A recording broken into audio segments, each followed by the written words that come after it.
Family అంటే బరువు కాదురా. ఆ రిలేషన్షిప్ లో వాళ్ళ సపోర్ట్ ఉంటే ఏ గోల్ అయినా ఈజీగా అచీవ్ చేయొచ్చు. ఇకనైనా నీ సంసారం గురించి ఆలోచించు, సరేనా? సరే.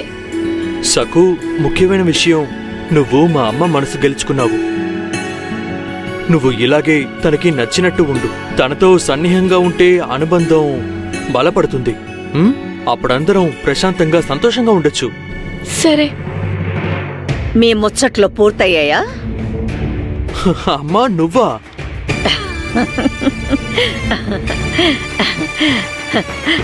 ఏం లేదు, దిగు. సకు, మీ శ్రీవారితో ముచ్చటించడం పూర్తయితే ఈ అత్తగారికి కొంచెం సమయం కేటాయించరాదు? అదేమిటంటే, నేను నీతో కొన్ని ముఖ్యమైన విషయాలు మాట్లాడాలి.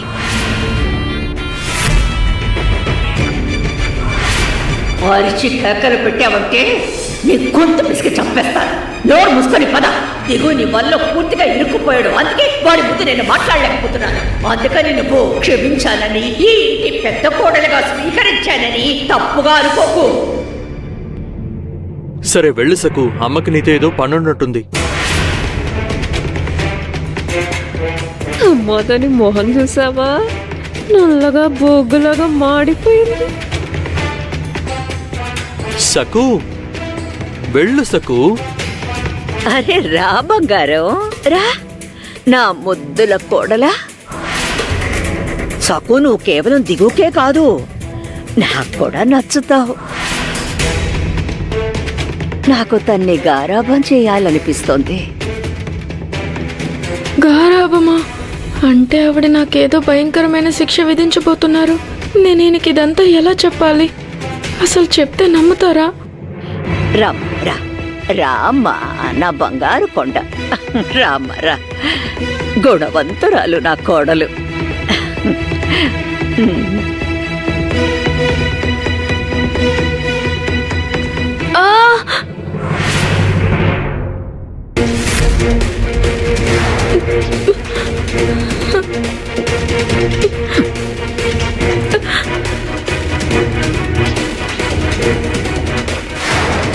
అత్తగారు,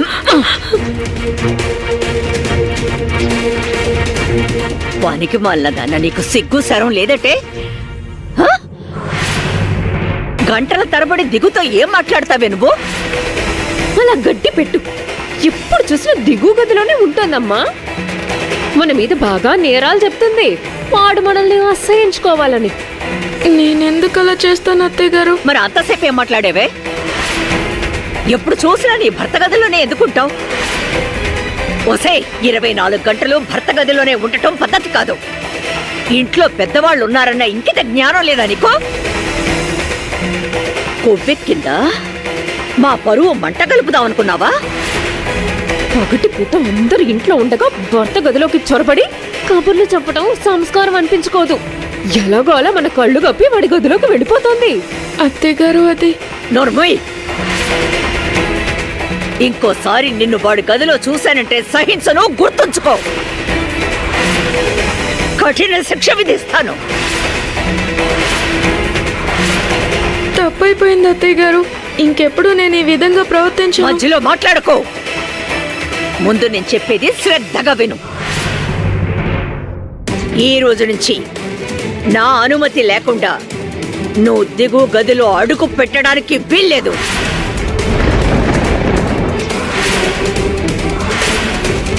ఇక నుంచి నేను మీ అనుమతి లేకుండా ఆయన గారి గదిలో అడుగు పెట్టను.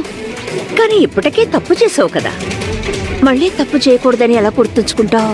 చెప్పు సక్కు, ఎలా గుర్తుంచుకుంటావు? అమాయకంగా నా వైపు జాలి చూపులు చూస్తే ఊరుకోను. నీకేదైనా శిక్ష విధిస్తేనే కదా నువ్వు మళ్ళీ తప్పు చేయకుండా ఉంటావు. ఒళ్ళు కొవ్వెక్కి తప్పు చేసావు, అవునా?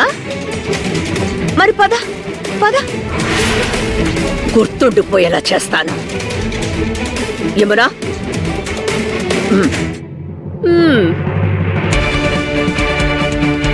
పద. ఎక్కడికి? ఎక్కడికండి? బయటికి. రావే అత్తయ్య గారు. వద్దు అత్తయ్య గారు. ఇవాళ రాత్రి నువ్వు ఇక్కడే ఉండాలి, వాకిట్లోనే పడుకోవాలి. అత్తయ్య గారు, నేను తప్పు చేశాను. ఇంకెప్పుడు నేను మీ అనుమతి తీసుకోకుండా ఆయన గారి గదిలోకి అస్సలు వెళ్ళను.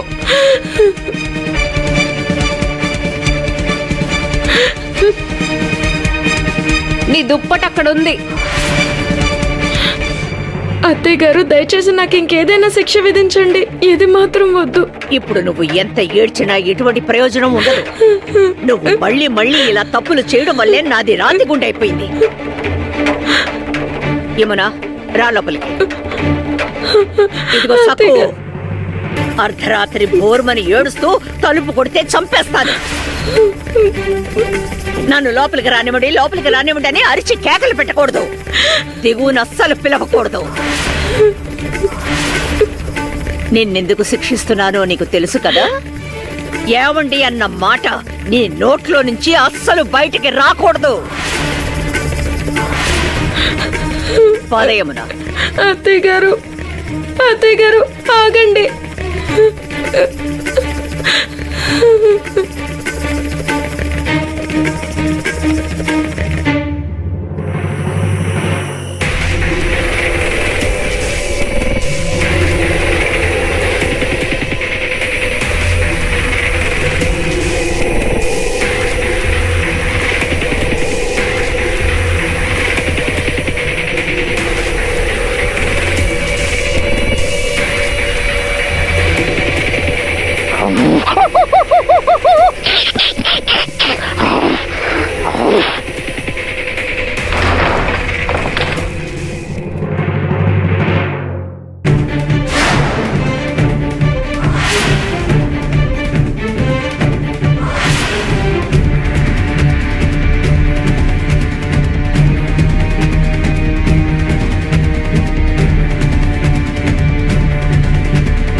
నన్నేం అడక్కండి.